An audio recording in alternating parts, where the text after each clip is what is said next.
একটি সুখ সংবাদ।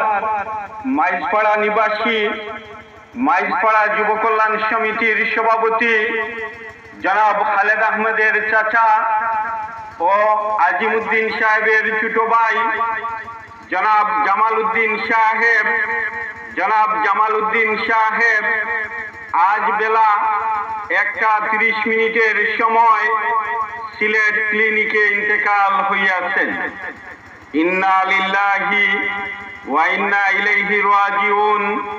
মরহুমের জানাজার নামাজ আগামীকাল বাদ জুমা 2:10 সময় মাইজপাড়া জামি মসজিদ প্রাঙ্গণে অনুষ্ঠিত হইবে। জানাজার নামাজে শরীক হওয়ার জন্য সকল মুসলমান ভাইদের উপস্থিতি ও দোয়া কামনা করি।